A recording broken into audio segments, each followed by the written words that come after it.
Friends, तो बेटा जैसे कि हमारा लास्ट टाइम टॉपिक हुआ था ह्यूमिडिटी एंड ड्यू पॉइंट, तो थोड़ा आगे चलते हैं।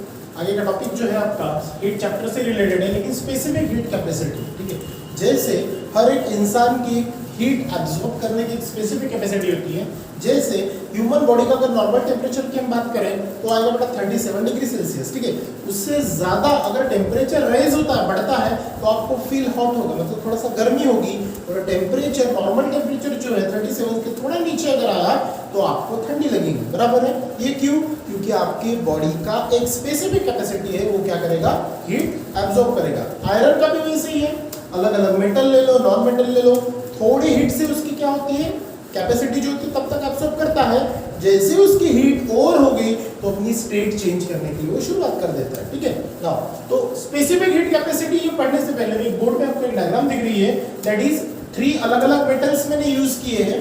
एक वैक्स बेड लिया है और उसके ऊपर मैंने क्या किया, तीनों, ठीक है, जैसे आयरन है, कॉपर है और लीड, तीनों मेटल को स्पेसिफिक मतलब some amount of heat provide की। ठीक है, मतलब सम अमाउंट ऑफ हीट जो प्रोवाइड की फिक्स टाइम तक दी, और तीनों बॉल्स को, तीनों मेटल्स को मैंने जब हीट दी और वो तीनों बॉल्स एट अ टाइम एक वैक्स बेड के ऊपर छोड़ दिए। ठीक है, इस डायग्राम में देखो, ये यहां से लेके यहां तक जो दिख रहा है ये पूरा है बेटा आपका वैक्स लेयर, या फिर वैक्स बेड बोल सकते हो आप इसे, जो वैक्स का काम करेगा।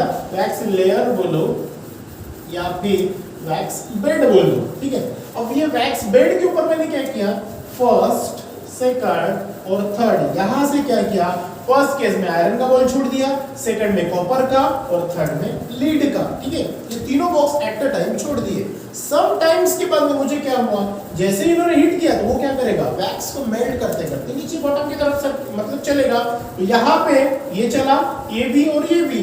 थोड़ी देर के बाद ऐसे फील हुआ कि जो डिस्टेंस ट्रेवलिंग है वो आयरन का मैक्सिमम था, फिर सेकंड वन में कॉपर का था और थर्ड वन में लीड का था। इट मींस दैट क्या हुआ, वैक्स का मेल्ट कब जब हुआ, जब वो मेटल ने जो हीट अपने बॉडी के अंदर में कैप्चर करके रखी थी, स्टोर करके रखी थी, वो हीट उसने क्या की, वो वैक्स के ऊपर, वैक्स पार्टिकल्स के ऊपर एमिट्स की, मतलब उसको यूज किया, और उसका कन्वर्जन क्या हुआ, जो सॉलिड फॉर्म में वैक्स था वो कन्वर्ट हुआ लिक्विड फॉर्म में। इट मींस दैट यहाँ पे क्या हुआ, हीट का एक्सचेंज हुआ। मतलब क्या हुआ, पहले हीट वो मेटल ने अपने अंदर बॉडी के अंदर में स्टोर की, फिर वैक्स के साथ में जब वो मिक्स हुआ तो वही हीट उसने क्या किया, वो वैक्स के अंदर में रिलीज की, दैट इज मेल्ट फॉर्म। ठीक है, तो ये वैक्स का क्या हुआ, फिर यहाँ पे तो वैक्स बेड, मैक्सिमम डिस्टेंस जो था वो ट्रैवल किसने किया, दैट इज आयरन मेटल ने।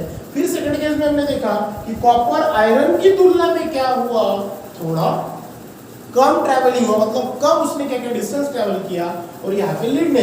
तो इससे हम क्या बोल सकते हैं कि जो आयरन है ये क्या है, ग्रेटर है एज कंपेयर टू कॉपर, मतलब हीट कैपेसिटी की तुलना में, मतलब आयरन ये मोर कैपेबल है हीट रिसीव करने के लिए as compare to copper. Clear?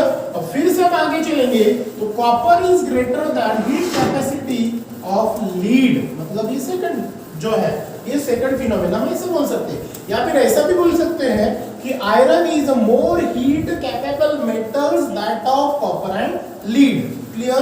Then next one is copper and third one is lead. ठीक है, ये क्या था, सिंपल सा था कि जो हीट क्या कर रहा है, कैपेसिटी आपको शो कर रहा है कि कौन से मेटल्स की ज्यादा है और कौन से मेटल्स की कम। क्लियर? अब ये एक्चुअली हीट कैपेसिटी क्या होगी, उसकी डेफिनेशन आपको पूछते हैं, डिफाइन हीट कैपेसिटी या फिर डिफाइन स्पेसिफिक हीट कैपेसिटी। उसमें क्या लिखेंगे हम, द प्रॉपर्टी, मतलब ऐसे मेटल्स की property which determines the amount of heat absorb, वो क्या करेगा, the property which determines the amount of heat absorb by a sphere. Sphere मतलब एक सर्कल ले लो या फिर कुछ ऐसा सर्कुलर मेटल ले लो, तो sphere is different for the 3 sphere. जैसे हमने यहाँ पे 3 स्फीयर लिए, आयरन, कॉपर और लीड, इन तीनों स्फीयर में, तीनों मेटल में अलग अलग अमाउंट ऑफ हीट जो है उसको एब्जॉर्ब किया, उसे बोलते हैं स्पेसिफिक हीट कैपेसिटी। क्या बोलेंगे उसे, स्पेसिफिक हीट कैपेसिटी। जैसे हम उसको बेटा स्टेमिना बोल सकते हैं, वो कितना स्टोर कर सकता है ना।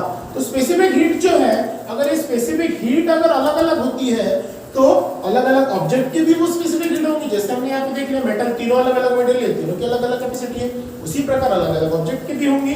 सो the specific heat of the object, अगर आपको पूछा define specific heat of that object. तो अगर ऐसे पूछा तो उसमें हम क्या लिखेंगे, the amount of heat energy, क्या लिखेंगे, the amount of heat energy required to raise. मतलब क्या होगा, ऐसे अमाउंट ऑफ हीट एनर्जी वो क्या होगा कि उसे रेज करने के लिए क्या रेज नहीं, उसका temperature of a unit mass, जो उसका मास है उसका स्पेसिफिक नॉर्मल टेम्परेचर होगा, उसका टेम्परेचर हमें रेज कराने के लिए तब जाके तो हीट एब्सॉर्ब करेगा ना।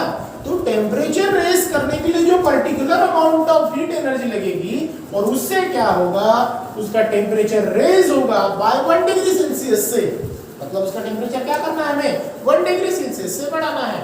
फॉर एग्जांपल जैसे ह्यूमन बॉडी का नॉर्मल टेम्परेचर 37 डिग्री सेल्सियस है, तो मैंने अपनी बॉडी की हीट एब्सॉर्ब कब की, जब मेरे बॉडी का टेम्परेचर से 1 डिग्री टेम्परेचर क्या होगा, रेज होगा, बढ़ेगा। तो वो बढ़े हुए टेम्परेचर को हम क्या बोलेंगे, तो वो बढ़े हुए टेम्परेचर को बोलेंगे बोला specific heat of that object. Clear, मतलब उसने अपना टेम्परेचर क्या किया, रेज किया, मतलब उसे एब्सॉर्ब किया। तो सिंपल से डेफिनेशन क्या लिखेंगे, specific heat of that objects में ध्यान दो, the amount of heat energy required, अच्छे से सुनो, the amount of heat energy required to raise the temperature of a unit mass of an object by 1 degree Celsius is called the specific heat of the object। Simple सा तो सवाल है, एक mark के लिए पूछेगा, ठीक है ना। थोड़ा आगे चलते हैं। अब ये जो है स्पेसिफिक हीट ऑफ कैपेसिटी, अब स्पेसिफिक हीट ऑफ ऑब्जेक्ट जो है ये डिनोटेट करते हैं letter C। It is denoted by specific heat capacity is C। C का मतलब होगा यहाँ पे स्पेसिफिक हीट कैपेसिटी, जब इसकी प्रॉब्लम्स आएंगे तब आपको यूज होगा, ठीक है। अब डिनोटेड हो गया C से, तो इसका बड़ा यूनिट आएगा। यूनिट हम दो प्रकार से लिखते हैं, एक system international that is SI, या फिर उसी को हम MKS बोलते हैं, और दूसरा CGS यूनिट बोलते हैं। तो SI यूनिट जो होगा वो क्या होगा, दैट इज जूल पर डिग्री सेल्सियस रहेगा। क्या रहेगा, जूल पर डिग्री सेल्सियस। और CGS यूनिट अगर देखते हैं, CGS का मतलब क्या होता है, सेंटीमीटर ग्राम सेकंड यूनिट जो होता है, जो लोड यूनिट होता है। तो जूल का जो छोटा भाई होता है वो होता है कैलोरीज। तो CGS यूनिट क्या आएगा, स्पेसिफिक हीट कैपेसिटी का कैलोरी पर डिग्री सेल्सियस। क्लियर।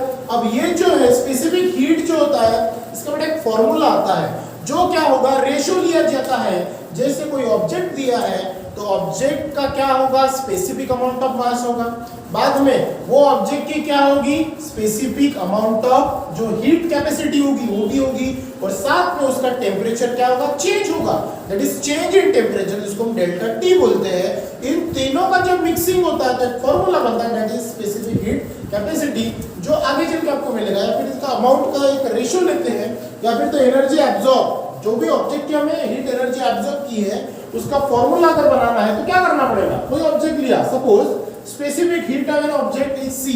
कोई ऑब्जेक्ट को मैंने क्या किया, एक स्पेसिफिक अमाउंट ऑफ हीट जो है C प्रोवाइड किया, mass of an object m, उसका मास m है, and the temperature of that object is raise. Raise का मतलब क्या हो रहा है, इंक्रीज हो रहा है। मतलब यहाँ पे बेटा दो टेम्परेचर है, इनिशियल टेम्परेचर और final temperature, that is raise in temperature, तो वो आएगा डेल्टा T। ठीक है, तो कौन सी तीन चीजें मिली हमें, यहाँ पे C मिला, m मिला और डेल्टा T मिला।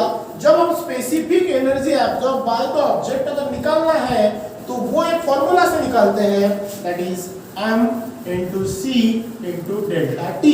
डेल्टा T में दो प्रकार के टेम्परेचर आएंगे, T1 और T2, जो इनिशियल टेम्परेचर है और फाइनल, मतलब चेंज इन टेम्परेचर अगर हमें निकालना है तो वो आएगा डेल्टा T के अंदर। समझ में आया, ये सिंपल सा टॉपिक का था स्पेसिफिक हीट कैपेसिटी। ठीक है, नेक्स्ट पॉइंट कंटिन्यू करेंगे हम नेक्स्ट क्लास में। So thank you.